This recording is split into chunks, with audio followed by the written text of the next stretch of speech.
The country club ballroom smelled like gardenias and money. My father was already at the microphone when the room went quiet. 280 people were watching me. He smiled the way he always smiled when he thought he was being generous. Marcus found my hand under the table. He did not move. He did not speak. He didn't have to. But to understand what happened that night, let me take you back. My name is Carrie Weston. I was 31 years old, and I taught second grade at Harlan Elementary School in Harlan, Kentucky. I had been in the same classroom for 7 years. Room 14, 22 students, a reading corner with a beanbag chair shaped like a frog that I bought with my own money in the fall of 2017 and hauled to school in the back of my Subaru. The week before winter break my second year, a boy in my class named Dylan came to school without having eaten. I found out because he put his head down on his desk at 9 in the morning, and when I asked if he was okay, he said he was just tired. I could see from his face that he wasn't. I kept a box of granola bars in my bottom drawer, the ones in the green wrappers. I set one on the corner of his desk without making a thing of it. He ate it in about 40 seconds. He looked at me afterward. I went back to the lesson. That was the job, and I was good at it. The thing I valued most, if I am being precise, was continuity.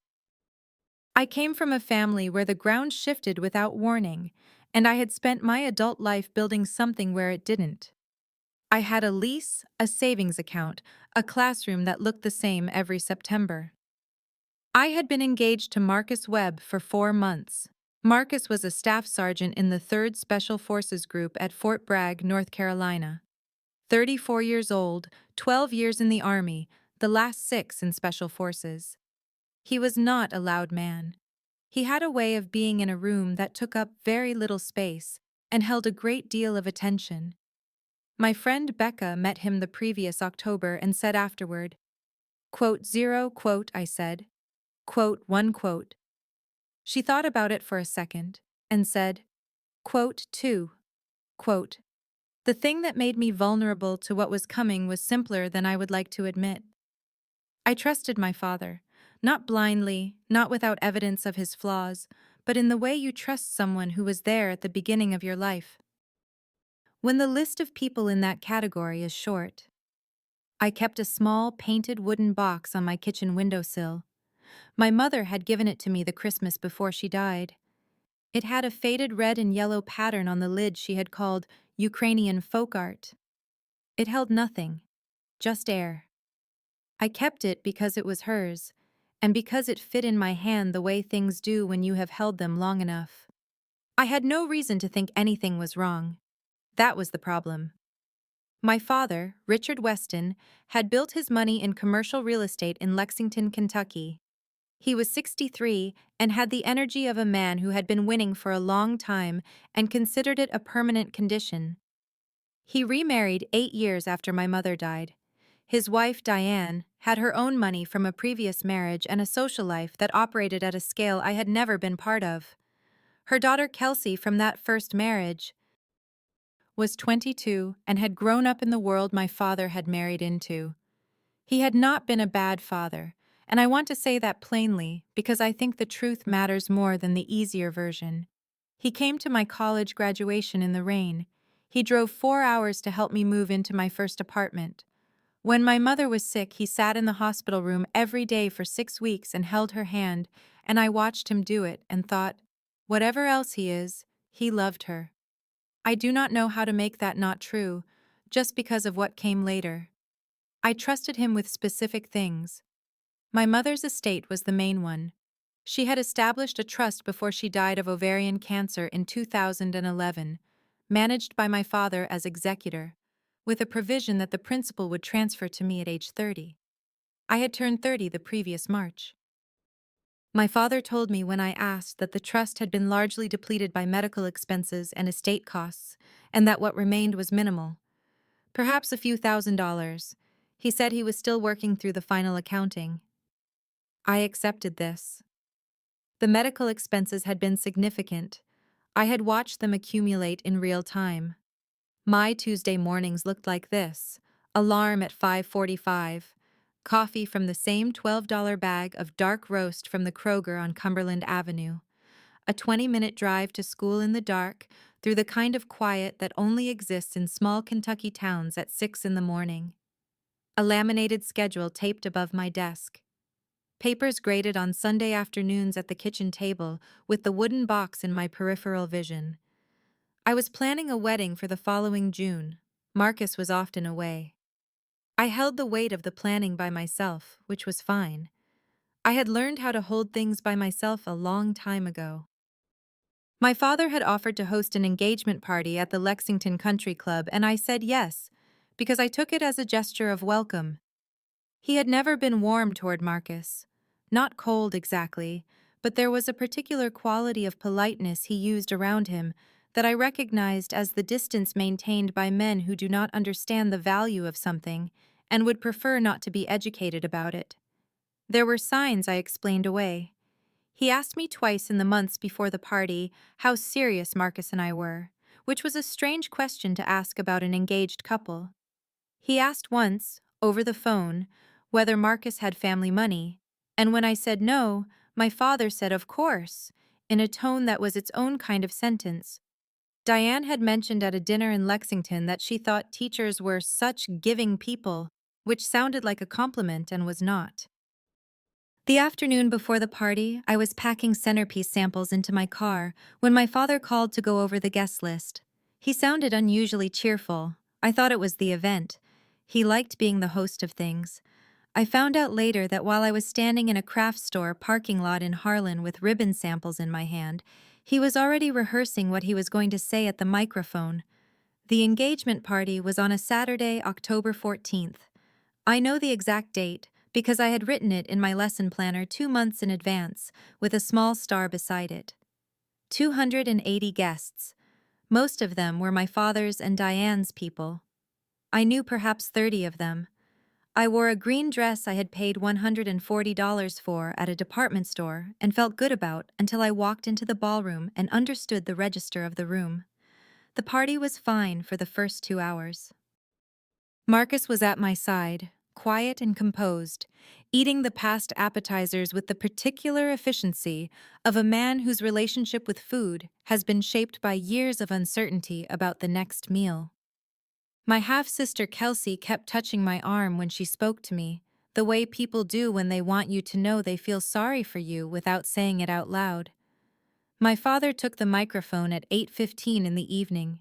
He began with a toast that sounded, for the first 40 seconds, like a toast. He mentioned my mother. He mentioned my childhood. He said I had always known what I wanted and pursued it with great determination. Then he said, "Of course, some of us had bigger dreams for Carrie than a teacher's salary in Harlan County." The room did not laugh. It did something more uncomfortable. A collective held breath. He kept going.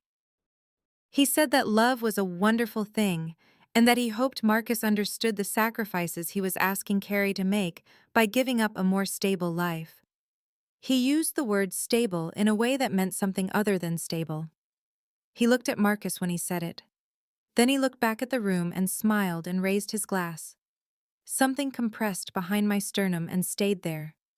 Not pain. More like the moment before a door closes, when you can still feel the air moving through the gap. Marcus did not move.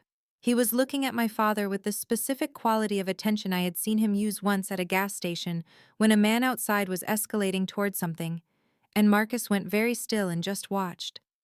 The man got in his car and left. That was the look, waiting to see what the man decided. I did not cry. I held my glass and kept my face neutral, which was the hardest thing I did that entire year. Later, a woman I didn't know came to offer sympathy and said, quote 7, and I excused myself to the bathroom and stood at the sink for 90 seconds. I came back to the table. Marcus put his hand on my back and said nothing. Near the coat check at the end of the night, a woman stopped me. Perhaps 65, silver hair, the careful posture of someone who had once been a dancer. She said her name was Helen Marsh. She said she had been my mother's closest friend at Transylvania University 40 years before. She said she was sorry about what had happened during the toast. Then she said, Your father never told you about the investment accounts, did he? It was not a question. My hands went cold, not from the marble entry hall or the October air coming through the doors, just cold. I asked her what she meant. She said she would call me Monday. She had documents she had been holding for 4 years, waiting to understand if she should use them. I walked to the car. Marcus had pulled it around himself. I got in. We drove 10 minutes in silence, and then I said, "He has no idea what he just did." Marcus said, "I know." Then he said, "Do you want me to handle it?" I said no. He nodded once. That was the only conversation we had about it that night. They had no idea what they had just done, and I was going to let them keep not knowing, for a while. Now at this point, I want to be honest about where I was in those first 24 hours. I did not have a plan. I had Helen Marsh's phone number on a cocktail napkin from the Lexington Country Club, and I had a cold understanding that the accounting my father had given me for my mother's trust was either incomplete or false. What I did not know yet was how far back the false part went, or how many accounts there actually were, or what my mother had genuinely left behind. I thought the story was about a toast at a party. I was wrong. The story was about something my father had been managing for a decade, and what I was about to find out was going to change the shape of everything I thought had already happened. Helen Marsh called me Monday morning at 8 o'clock, which was during my prep period. I stepped into the hallway outside room 14 and stood next to the bulletin board I had just covered with my students' drawings of their favorite books. A crayon fox was watching me from the corner of the board while Helen told me what she knew. She had been present in 2011 when my mother was finalizing the trust documents. My mother had been meticulous about it, the way she was meticulous about everything, and had shown Helen a summary of the assets going in. 3 accounts, a small brokerage portfolio, and a piece of land in Woodford County she had inherited from her own mother. Total value at the time of the trust's establishment, $412,000. Helen had the summary. My mother had given her a copy because she had asked Helen to be a witness to the original document, and Helen had quietly made a second copy for herself, she said, because she had concerns about my father even then that she could not name precisely but could not dismiss. $412,000 in 2011. My father had told me the estate had been largely consumed by medical costs and that what remained was minimal. My mother's medical treatment had cost $61,000. I knew the number exactly. I had helped her organize the bills. I went back into my classroom and sat at my desk. My students were at specials. The room was quiet except for the heating vent and the small fish tank in the reading corner that gurgled at a particular frequency I had stopped consciously hearing 2 years into owning it. I looked at the crayon drawings on the wall for a long time. Then I opened my laptop and started looking for an estate litigation attorney in Lexington. I found Raymond Chu through the Kentucky Bar Association's referral service. He had been practicing estate and fiduciary law for 26 years, the last 16 of them in his own firm on East Main Street. His assistant put me through the same afternoon. His voice had the specific texture of a man who did not enjoy phone calls and would prefer to have the relevant documents in front of him before speaking. He asked me 3 questions. Was the trust instrument in writing? Was my father the named executor and trustee? And had I ever received a formal accounting? I said yes, yes, and no. He said, quote, 12. I drove to Lexington Thursday after school with Helen's document summary, the letter my father had sent me in March of 2021, informing me the trust was nearly depleted, and a printout of Kentucky statutes on fiduciary duty that I had read twice on Wednesday night. Raymond Chu looked at all 3 and then looked at me over his reading glasses and said, "A trustee is required by statute to provide a formal accounting to the beneficiary upon request or at trust termination. You never received one. I said, He told me verbally. Raymond said, That is not an accounting. He told me to request a formal accounting in writing, certified mail, and to say nothing else to my father about the trust until we had it. He said if my father had been mismanaging or redirecting assets, a formal accounting request would either produce documentation of the fraud or produce a response that was itself instructive. He said, People who have been stealing for a long time get comfortable. A formal demand is uncomfortable. Watch what he does. I mailed the letter the following Monday from the post office on Main Street in Harlan. Certified return receipt. I kept the tracking number in a folder I labeled with the date. While I waited, I pulled every public record I could access on my own. The Woodford County property records first. The parcel my mother had inherited from her mother was listed in the county assessor's database. I found the deed history with 3 searches. The property had transferred out of the trust in 2014, 3 years after my mother died, while I was 24 years old, and had no idea a trust existed in any operational sense. It had gone to a holding company called Weston Land Management. I did not know that name. I searched it in the Kentucky Secretary of State's business registry. The registered agent was Kelsey Diane Hartwell, my half-sister. She had been 19 years old in 2014. She had not built anything. She had not earned anything. She had received a parcel of land that had been in my mother's family for 2 generations, transferred to her name through a company registered in her name, and I had spent the intervening decade being told there was nothing left. I sat down at my kitchen table. The wooden box was on the windowsill. I looked at it for a while. Raymond Chu received a response to the accounting demand 11 days after I sent it. My father's attorney, a man named William Garth, wrote that the trust had been properly administered and that a full accounting would be provided within 60 days as required by statute. Raymond told me the 60-day response was itself a signal. An executor with clean records does not need 60 days. William Garth called Raymond 2 weeks later with a settlement offer. My father was prepared to pay me $78,000 as a final distribution from the trust, in exchange for a full release of all claims. Raymond relayed this to me without editorial comment, which was how he conveyed his opinion of things. I said no in one sentence. I said the trust documents and a complete forensic accounting were not negotiable prerequisites. They were the starting point.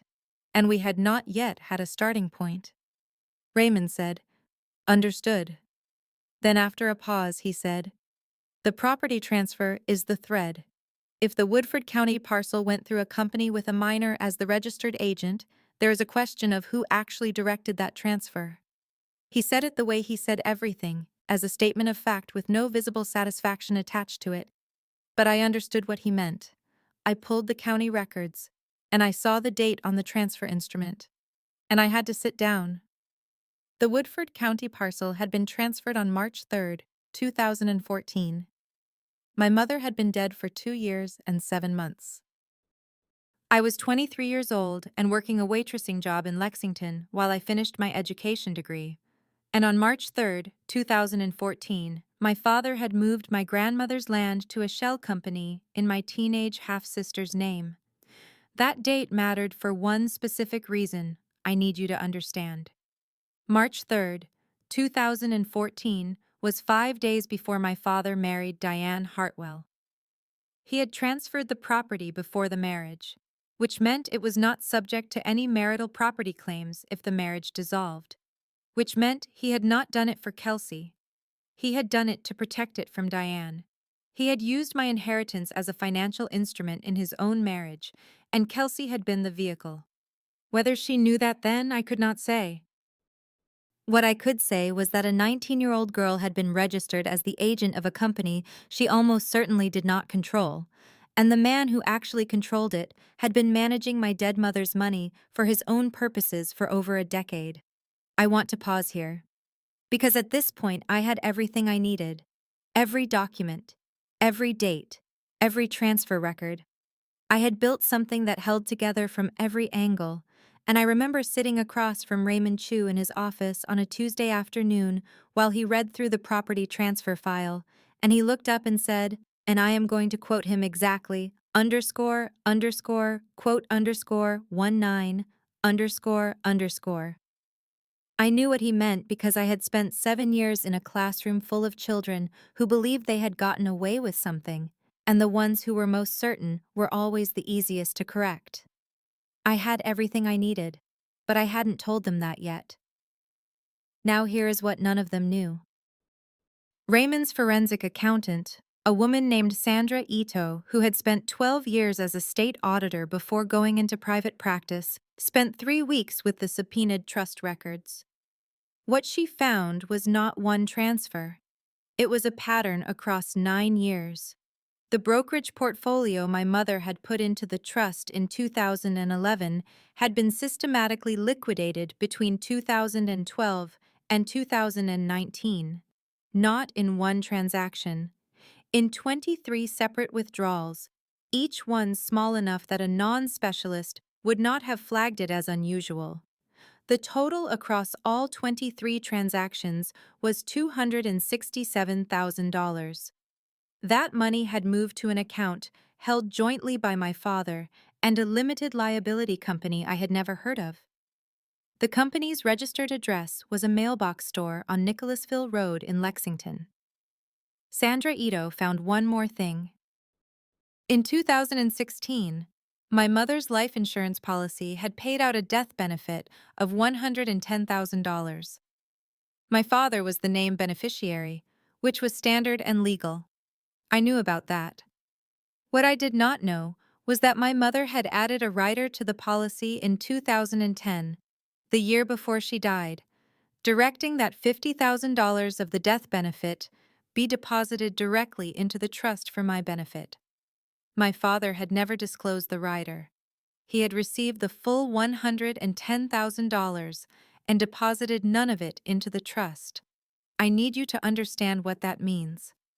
My mother had been ill, and she had known she was going to die, and she had taken a specific action to make sure money reached me directly, bypassing my father's control, and he had found it and redirected it anyway. She had tried to protect me from exactly this, and he had undone her protection from the inside. The attorney went very quiet. I watched him read Sandra Ito's report twice. Wait, it gets worse. Helen Marsh, when I told her what we had found, said there was one more thing she had not mentioned on the phone. My mother had called her 2 weeks before she died. She was in the hospital. She had asked Helen to keep a copy of a handwritten letter she had sealed in an envelope. Helen had kept it in her own filing cabinet for 11 years, unopened, waiting for a moment she would know when it arrived. The engagement party toast was that moment. The letter was 4 pages. My mother's handwriting, which I recognized the way you recognize something that has always been with you. She wrote that she had growing concerns about my father's management of her finances in the final year of her illness, and that she had added the insurance rider specifically because she did not trust him to honor the trust terms voluntarily. She wrote the words, underscore underscore, quote underscore 20, underscore underscore. She described the rider. She described the Woodford County parcel. She wrote his name. She had known. She had been trying to protect me from a distance of 11 years through a woman who had kept faith with her for over a decade. But here is what none of them knew. My mother had also asked Helen to have the letter notarized by a third party before sealing it, which Helen had done at a UPS store on Limestone Street in Lexington on the morning of November 4th, 2011. The notary stamp was dated. The letter had been sealed and verified 11 days before my mother died. It was not a deathbed document. It was a prepared statement from a woman who understood exactly what was coming and made sure there would be a record. I had one meeting left, and I had been waiting for it since the moment I stood in a marble entry hall in a green department store dress and felt the room hold its breath. Everything I had done for the past 4 months had been preparation for one room, one table, one conversation. Raymond told me to let him lead, and I told him I understood. I did understand.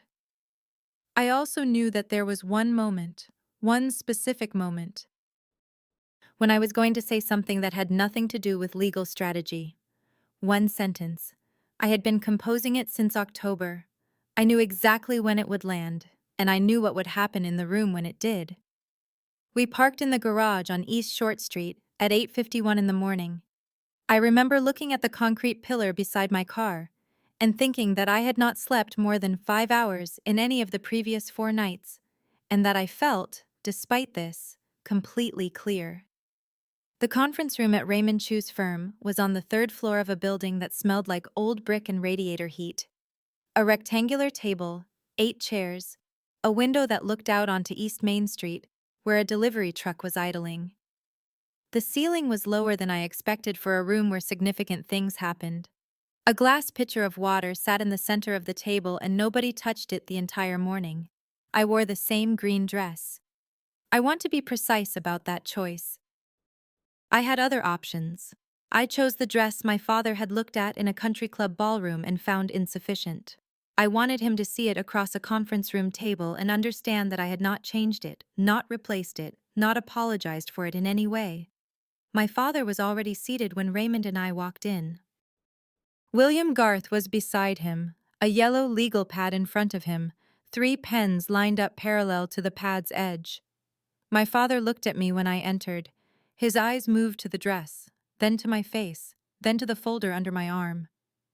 He did not change his expression, but something behind it rearranged itself. The way furniture looks different when you walk into a room and understand the person who arranged it was trying to tell you something. Kelsey was not there. I had expected her.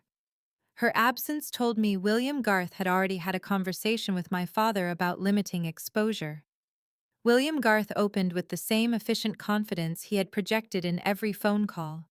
He said they were prepared to discuss a revised distribution figure, that the trust had been managed in good faith under difficult circumstances, and that his client acknowledged some administrative irregularities that a reasonable settlement could address. He used the phrase "21" twice. The second time, Raymond wrote something on his legal pad and underlined it. My father looked at his hands while Garth spoke. This was new. He had spent 63 years looking directly at the people he was talking to or talking about. The hands were information. Raymond let Garth finish. Then he said, "22." I opened the folder. I set the pages down in 4 stacks. Sandra Ito's Forensic Accounting Summary, first, 11 pages, the 23 liquidation transactions listed in chronological order with corresponding account numbers. Beside it, the deed transfer records for the Woodford County parcel, with the March 3rd date visible at the top of the first page. Beside that, the insurance policy documentation with the rider my mother had added in 2010, and the disbursement record showing the full $110,000 deposited to my father's personal account. And last, a certified copy of my mother's letter, notarized at a UPS store on Limestone Street in Lexington on November 4th, 2011. I did not explain any of it. I pushed the stacks toward the center of the table and set my hands flat on the folder and waited. William Garth picked up the Forensic Accounting Summary. He read the first page. He set it down and picked up the insurance rider. He read it. He set it down carefully, with the specific care people use when they are deciding how to be in a room. My father picked up my mother's letter. I watched him read it. He read slowly. Halfway through the first page, his jaw shifted slightly, the way a door shifts when the foundation underneath it has moved. He kept reading. He did not look up. When he finished the 4th page, he set it down on the table in front of him and looked at the window. William Garth said quietly, to my father, and not to anyone else in the room, 23. My father did not respond. Raymond said, 24. William Garth looked at the stamp. His pen stopped moving against the legal pad. Raymond said the words, 25, 26, and 27 in 3 consecutive sentences, each one a plain statement of what the documents showed. He said the total recoverable amount, including the insurance rider, the liquidated portfolio, and the Woodford County property at current assessed value, was $431,000. He said his client was prepared to resolve this without probate court litigation if a full and unconditional restoration of assets was agreed upon in this room. My father was still looking at the window. William Garth said he needed a recess. Raymond said, of course. They stepped out. Raymond and I sat in the conference room with the glass pitcher of water and the sound of the delivery truck outside. Raymond refilled his coffee from a carafe on the credenza. I did not move. After 12 minutes, my father came back in without Garth. He sat down across from me. Garth stood in the doorway. My father looked at me for the first time since I had walked in that morning. He had the expression of a man who has run a calculation and arrived at a number he cannot argue with. He said, quote, 28. That was the moment. I said, quote, 29. The room went very quiet. Outside, the delivery truck finally pulled away from the curb. Someone's phone vibrated once on the table, and neither of us moved to look at it. William Garth came to the table and said his client was prepared to agree to full restitution of the documented asset value, a corrected deed returning the Woodford County parcel to my name, and a formal written accounting of the trust from inception. Raymond and I had discussed the terms for 3 weeks. There was nothing left to negotiate. I signed where Raymond indicated, and my father signed where Garth indicated, and that was the meeting. I took the elevator down alone while Raymond finished the procedural exchange. The lobby had black and white tile floors and a radiator that knocked periodically against the wall. I stood next to it for a moment, then I walked outside onto East Main Street and stood in the November air, which was cold and very clear, and I did one thing. I called Marcus. He answered on the second ring. I said, "It's done." He said, "Good." Then he said, "I'll make dinner." That was it. I stood on the sidewalk for another minute, and then I got in my car. The corrected deed was recorded in Woodford County 48 days after the meeting. The brokerage restitution was paid in 2 installments over 90 days. My father liquidated a position in one of his commercial holdings to cover it. I know this because Raymond told me, not because I asked. My father did not lose his business. What he lost was harder to replace. Diane's social world in Lexington is not large and not forgiving, and the specific nature of what had been documented does not stay private in a world that size. I have heard from 2 people separately that certain invitations stopped coming. I do not know if that is true, and I do not particularly need to verify it. Kelsey called me 6 weeks after the meeting.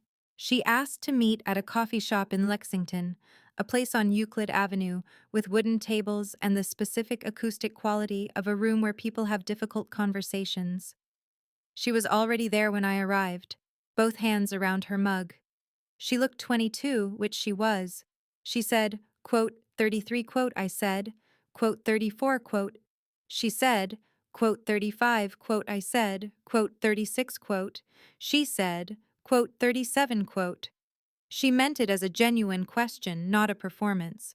I could tell the difference. I said I needed some time to think about what a relationship with her looked like from here, and that I would reach out when I knew. She nodded.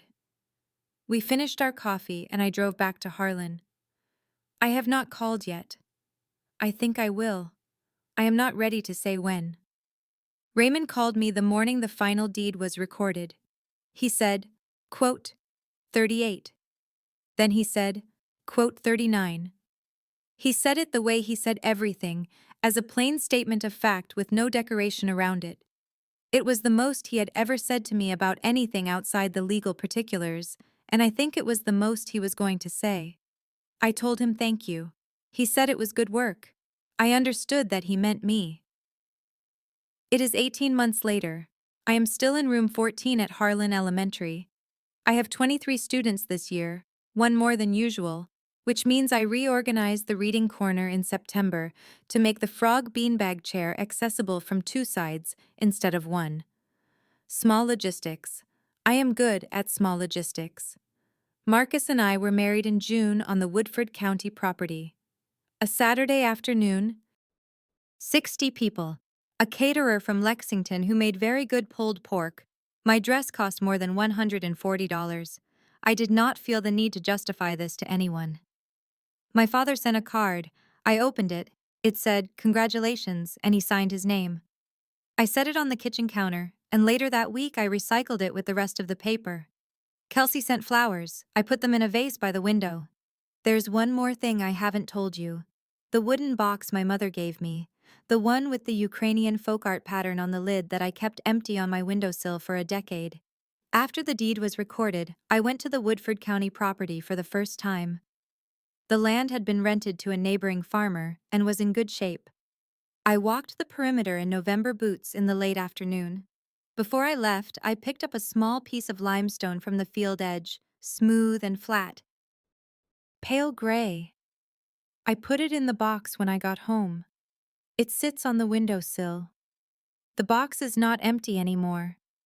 My mother left me a piece of land and a letter, and a woman named Helen who kept faith with her for 11 years. She could not know exactly how it would reach me. She built it so that it would reach me regardless. I think about that when I am driving to school before the sun is up, through the kind of dark that is specific to small Kentucky towns in winter, and I think, she knew who she was building it for. She just needed someone to find it. My father called me charming but small in a room full of people who believed him. He had been making that calculation about me for a long time. The difference between my father and my mother is not that one loved me and one didn't. They both did in the ways they were capable of. The difference is that my mother understood what love requires of you when you are not going to be there anymore. It requires you to build something. It requires you to find someone trustworthy to hold it. It requires you to sign your name to a document and have it witnessed, and leave it somewhere that the person you love will eventually find it. She did all of that. She did it while she was dying. She did it for me. The limestone is in the box. The box is on the windowsill. That is where I leave it every morning when I go to work. If you have been through something like this, I would genuinely want to hear about it below. And if you want to know what happened the first time I walked that Woodford County property with Marcus, there is more to this story.